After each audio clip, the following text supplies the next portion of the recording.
Today, I want to talk about, a conversation that I have every single day with my patients. And that is sort of like this interplay between mood issues, specifically anxiety and depression, and perimenopause.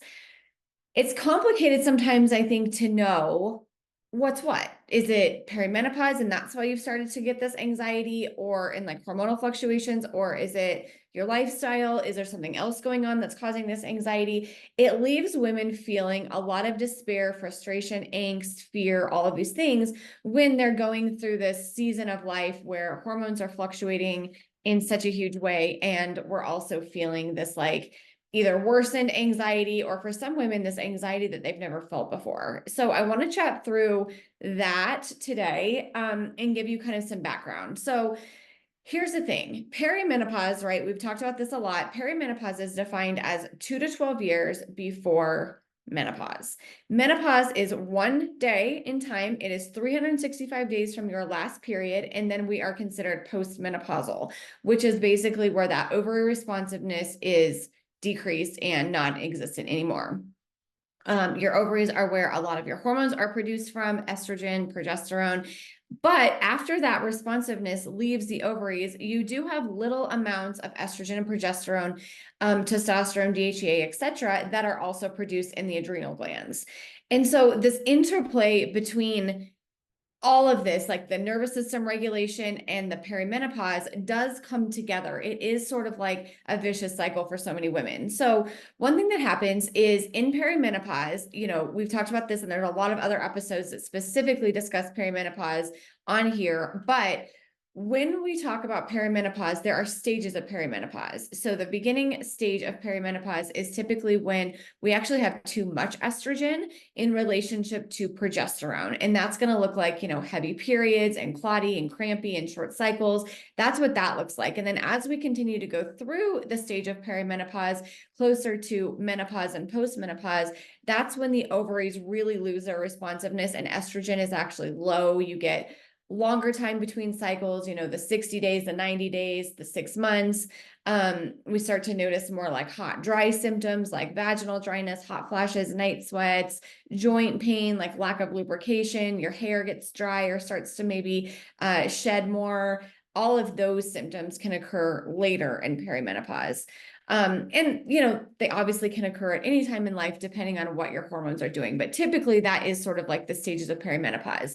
So the thing that we are learning right now, and that I really want to make clear, is that estrogen and progesterone, testosterone are not, I want to repeat this, are not just hormones that do things for like our periods and reproduction. Almost every single cell in our body has a receptor for these hormones. And so it is a very systemic thing that happens, hence why we notice such systemic symptoms during perimenopause and menopause. And we're learning like, all of this research is coming out now about like what these hormones actually do, the impact that they truly have in terms of our brain health and our heart health and our bone health and our metabolic health, in terms of like your lipids and cholesterol, your blood sugar. All of these different things are impacted by these hormones, which is why all of this starts to shift in perimenopause and postmenopause. So when we're talking about nervous system regulation and anxiety, we can also talk about how these things impact our brain and our moods, right? So we know that like progesterone, for example, is very soothing to the brain. So a lot of women will actually take an oral or a cream or some sort of progesterone to help with sleep in their moods, specifically if you're cycling in that luteal phase from ovulation to the start of your period, or if you're not cycling anymore, even just like continuously throughout the month. So we know that that helps that. We also know that, for example, testosterone is helpful for the libido, which libido is a mood. And so we know that that has aspects for our brain health as well. So like I said, these hormones do impact our brain and our neurotransmitters, and systemically a lot of other things as well. Progesterone, which again is that nice hormone from ovulation to the start of your period that we get every month when we're cycling, actually helps us to handle stress better. Like I mentioned, it works on your GABA neurotransmitter, which is really calming and soothing and anti-anxiety, and it really helps to keep our mood stable. And so when we lose that, we can start to notice that we are not as resilient to stress. Our mood's a little bit more anxious. We start to get irritable or snappy. And I will say, like, irritability is a big symptom that a lot of my patients come to me with, of like, I'm just snapping at the kids. I'm less patient. I don't like who I am in, these certain times of the month or all the time. That is the first sign that your body is switching from a state of sympathetic nervous system dominance to parasympathetic system dominance. So meaning that we are either in fight or flight, which is that irritable, that snappiness. You can think about yourself in like a burning building, for example. If you were in a burning building, you would not be patient. You'd be like, get out of my way, move. You wouldn't be like that calm, composed self. But when you're in rest and digest, you are restful, your mood feels better, you're less anxious, you're more patient, you're digesting your food better, you have better quality bowel movements. All of these things are happening. And so within that nervous system, we can either be in, like I mentioned, the fight or flight, or we can be in this rest and digest. And throughout menopause and perimenopause, your hormones, your sex hormones like estrogen and progesterone also impact how that works. So I want to sort of break this down a little bit more. So when my patients come to me, I think that sometimes it's a hard thing to just say, like, yes, it's 100% because you are going through perimenopause and your progesterone is low that you're experiencing this. And or 100% certain that it's your life, it's your nervous system, you need to fix that. Because like I said, they interplay so directly on each other. But here's what I know. During perimenopause, somewhere in like that, mid to late 30s, so 35 to 40 to 45 to 50 to even 55, that 20-year span is kind of like where we think about perimenopause, menopause, and postmenopause mostly. And I also know that in that span, we are also in this era of responsibility. And I was talking to a friend about this earlier today. Arguably, that is the most stressful demographic that there is between women and men of all ages. Like, I am in that age currently right now, and my stress level, like, I have to work on it more than I ever have in my life. And I think a lot of that becomes, like I said, just this era of responsibility where we are raising kids or empty nesters or transitioning in that way. We are, working on a career or businesses, or if you're a stay-at-home mom, you are dealing with the entire life of your family all the time. If you have aging parents, that's a huge stressor. If you are, mortgages and households and house renovations and marriages and divorces and friendships and social connection is much different now versus when we were younger or in college or whatever. It's just sometimes harder to meet friends. We are, just transitioning and growing in ourselves. And so that sometimes can make relationships more challenging. I think there's a lot of considerations here that are actually very stressful, air quote, that occur in this era as well, that can really turn on our nervous system. So when we talk about solely the nervous system, we talk about this part of our brain. Your nervous system is like your electric wiring in your body. And when we talk about anxiety stems from a part of your brain called the amygdala. And the amygdala is that like really primitive fight or flight, like think of a lizard or a rabbit or something, right? Like they're in your yard and they are either running or freezing, and they are not thinking logically, emotionally about, oh, this human might want to save us or just wants to see us or whatever. Like they just, work very primitively to save their life. And so when the amygdala is activated, meaning that your brain perceives your environment somehow as threatening or scary, or you need to be hypervigilant to make sure that everything's okay, it's going to activate that, and it's going to shoot more cortisol, more adrenaline through your body to keep you hypervigilant and to keep, heart running, or adrenaline rather, running to your heart to increase blood pressure. Your pupils a little bit more dilated, your brain, certain centers of it activate and shut down. So for example, your prefrontal cortex is right at the forefront of your head, in your forehead, and that starts to, or that's responsible for emotional regulation and logical thinking, executive functioning skills, memory and word recall. We also have a part of our brain called the hippocampus that after times of stress actually starts to shrink a little bit. And so we don't have access when we're in this fight or flight to these things, which is why when you're talking to someone, including yourself, who's really anxious or freaking out, when you just say, calm down, everything's fine, that doesn't really sink in, right? Because our brain is not able to take in that information. It's in solely this fight or flight, which is the sole purpose of it is to save your life. And so I think what I know through studying brain health and science for the last 10 years is that when our brains perceive danger in our environment, just perception of danger, that is what turns on this fight or flight response. And chemically and cellularly, our body changes to compensate for those chemicals and to save our own life. So in modern day, I always say this, we're not being chased by bears or wild animals, hopefully in your life on a daily basis. But what we are sort of responding to is overwhelm, is being late and getting the kids out the door, is bosses, emails, notifications, social media, and the amount of content that we're consuming just one after the other on social media. We are in the comparison trap. We are feeling inadequate. We are not getting adequate social connection from a place other than social media. You know, we used to, before social media and even before COVID, we used to like go out and spend time. We had to work for it a little bit more to spend time and quality connection. Whereas now we sort of get this like false quality connection through the internet. And I will say some of my very best friends have been found on the internet, actually. And we are super close. We see each other once a year or so in person, but it is still online, and it is still not quite the same as having a person in your real life. There's a book that's called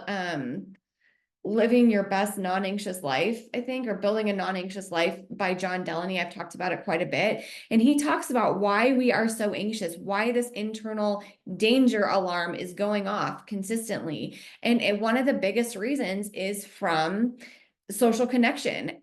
He goes in, and I'm not going to get the numbers right, but basically saying, you know, statistically, most people don't have somebody they would call in the middle of the night and don't have sort of the safety net. And when you don't have like this safety net of people that can help you and hold you and support you, that really sets off danger signals in your alarm, because we are meant to be social beings. We are meant to have that connection. We are meant to raise families together. We're meant to have help. And now a lot of us are lacking that. And so that's one of the reasons. Financial stress, you know, a lot of us have that. Inflation's high, cost of living is really high right now. And if you have financial stress, finances and money is a very big safety net for a lot of people. And so if we are struggling in that area, our brain is going to stay hypervigilant to warn us. Remember, it's a warning signal of, hey, something doesn't feel quite right.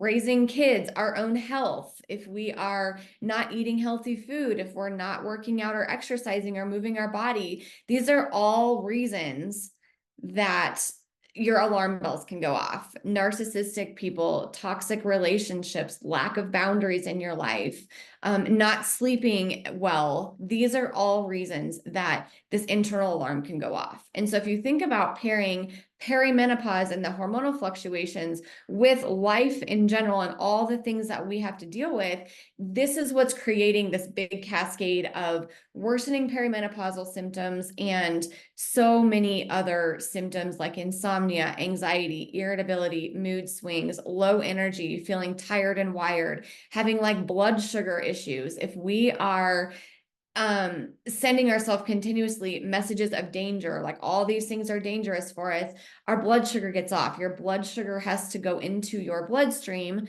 to, or glucose has to go into your bloodstream to help fuel all of this stress, and can leave us feeling like a little bit of hypoglycemic type symptoms and you know, feeling jittery, feeling like we need carbohydrates to constantly fuel this response all the time, feeling hungry all the time. Our metabolism can get off. All of these things happen when our nervous system is constantly jacked up.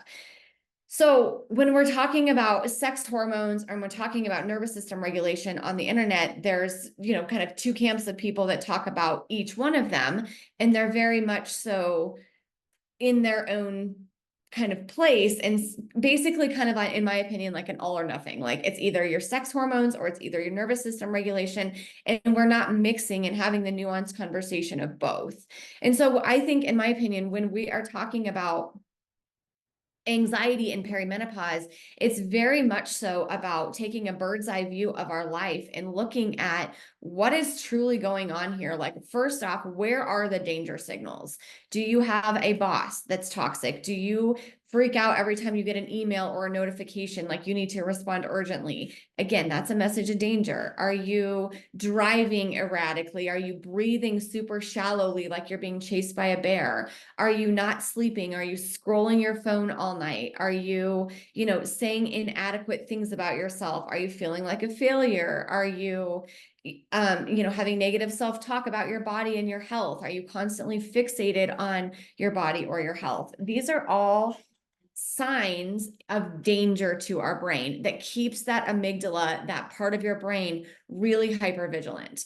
We can think about anxiety as like the same thing as your kitchen fire alarm. It's always ready to go off. It's just there. And if you burn the toast, if you have a grease fire, if you have some steam, it's ready to go off. And that purpose of that alarm is to alert you, hey, something in your kitchen isn't quite right, and we need you to go in and kind of fix it and see what's the problem, and then act accordingly. And so the anxiety part of our brain, or this irritability, this snappiness, this getting out of this rest and digest into this fight or flight, is doing the same purpose. It's alerting you something in life does not feel right.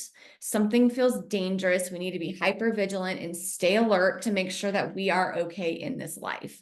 And so that is the purpose of it. And so when we want to feel better and fix our digestion and our metabolism and our anxiety and our physical pain and symptoms and our fatigue and our sleep and all of these things, sure, some of it can be perimenopausal hormones, but it's also being made worse from this nervous system dysregulation, right? So remember that when cortisol and adrenaline go up, when stress increases, sex hormones decrease. Your body doesn't have enough resources to worry about producing progesterone and testosterone and estrogen and DHEA and metabolizing your hormones wonderfully and beautifully. It is worried about saving your life, and it will compensate in whatever way it truly needs to create danger signals in your body.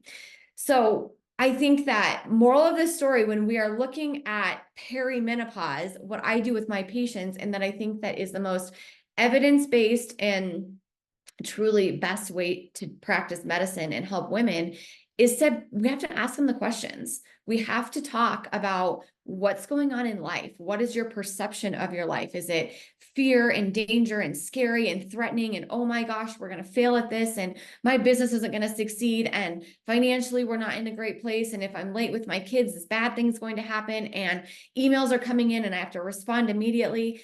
That's going to put you into a state of fight or flight every time.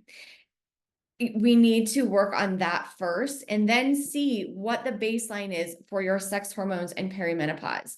Remember, like I mentioned a few minutes ago, when stress increases, progesterone specifically will decrease. Progesterone makes us feel calm, helps us, it's produced from ovulation, so it helps us sleep better. It makes our periods better, more regular, less clotty, less heavy. It really helps everything. And so certainly we can absolutely take some HRT, we can take some oral micronized progesterone, we can take some cream, some oil, progesterone oil. We can do any of these things, and it can be a multifaceted approach to just help everything. Remember that progesterone helps us to manage stress better as well, but it's never, in my opinion, like an either or with HRT specifically, or herbs or supplements or any of these like magic things that people are promoting on the internet right now. It's an and. It's a let's fix our life. Let's fix our nervous system. Let's fix our thoughts. Let's decide that we're safe here. Let's send ourselves messages of safety. So breathing deeper, grounding, sunlight, movement, healthy foods, fiber, protein, managing our thoughts. When we have a thought of, I'm inadequate and this is going to fail, and we are in catastrophic thinking, it is about stopping that and making the decision. We are not doing that anymore. We are going to change this narrative and rewire our brain to not do that any longer. Does it take time? 100%, and more time probably than you think, but it is the most worth it thing that you'll ever do in your whole life for yourself and even generationally for your kids. So it's about doing all of that, and it's about learning how to manage the perimenopause hormonal fluctuations with testosterone and estrogen and progesterone. And we can do that with HRT, depending on what stage of perimenopause you're in. We can do that herbally. We can do that with vitamins and supplements. It is a very nuanced, multifaceted approach to get women in their 40s and 50s feeling better, truly holistically, like from the brain down to the feet, and feeling good in your life, where you're not just putting progesterone in to manage the massive amount of stress. We really want to manage the stress in our life and get our nervous system to feel safe. I promise you from the bottom of my heart, that will help you more than anything else on the planet if you can get your nervous system out of a state of fight or flight and into a state of rest and digest. Hormone replacement therapy is a super popular conversation right now, and I am very pro HRT. Actually, it's amazing for preventative medicine, but it is never going to be everything, right? We have to manage our food and our muscles and our strength training and our sun and our social connection and our sleep and our thoughts. All of these things are also as equally as important as managing the perimenopause sort of hormonal fluctuations. So this is just a topic that I see. I actually had a patient earlier today message me and ask me specifically if I had like a podcast or a YouTube or a post on social media about sort of like this magic supplements. Like there's so many people, and we talked about this last week on the podcast specifically, but there are so many people right now that are promoting like these magical supplements. And I have no doubt that they somewhat help. When there's enough things in something, like something will help. One of them that I know right now has GABA in it. GABA in itself, remember, progesterone acts on GABA, which is that calming neurotransmitter, has some amino acids in it. It has some adaptogens, like all great things, right? Totally. Can be very supportive to the body, can make us feel better, but we have to manage our thoughts, our nervous system. We have to still eat healthy food, our fiber, our protein. We still have to do the strength training. We still have to do some of the neat activity, the walking, the moving. We still have to sleep at night. We still have to do these things. And I think that so many women right now are truly so desperate to feel better in our lives, especially this summer. Like I feel you guys all too. It's so busy with kids in the summer. And sometimes we like forget, and we go from like the school year busyness to summer busyness, and it's different, but it's still busy.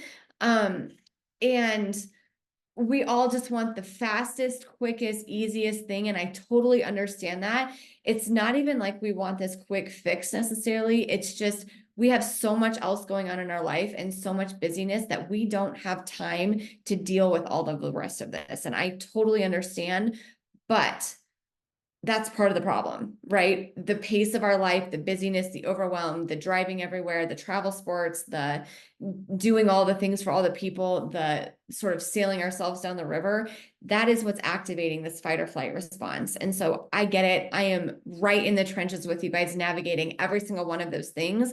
And it's something that I work on an every single day basis. But I want you to realize that there is no magic bullet for this, truly. From HRT to the magic cortisol cocktails, to the hormone balancing supplements, to all the rest of it, there is no magic bullet. We have to sort of look at ourselves as individuals, start somewhere, start with one thing that we think is going to be the biggest dial mover, really get good at that, and then see how we respond, see what's changing, see how we're feeling, and then move to the next thing. That's genuinely how I feel people do the best without the overwhelm, and feel like they are creating a holistic, healthy lifestyle. Even, post-menopause, we still have to do these things. It's not just like we do these things for a short amount of time and can get out of it.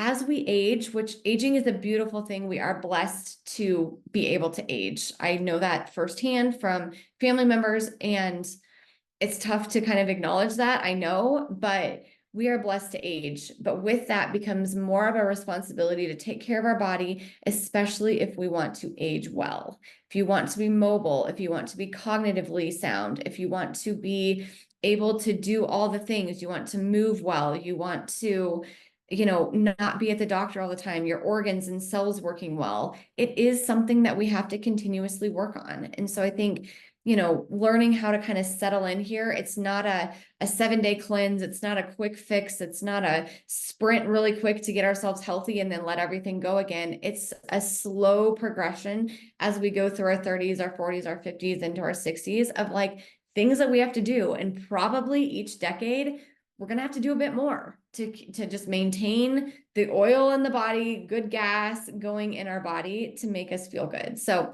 I hope this was helpful for you guys. If you need help, this podcast has so many episodes, 7 years worth of episodes. My YouTube channel has tons of different videos. Instagram has a lot of different content. I have a Facebook group, Holistic Health with Ali Dameron. And I have free resources on my website, alidameron.com, or in any of the different areas on social media. And I also offer free 15-minute consults where we can chat about what's going on, what would be the biggest dial movers. If you feel like your nervous system is totally dysregulated and you are in that danger, fight or flight, freaking out, moving too fast all the time, that would be my first recommendation of somewhere to fix and really work on that. Settle in there and work on that. And then let's look at the next thing. I can help you with it. I've been through it myself. I've studied it professionally. We can do this. So I'll leave all the links in the show notes on my podcast or the description below on YouTube, and get the free resources. You guys, get this under control. I promise it will help you in so many aspects as we age.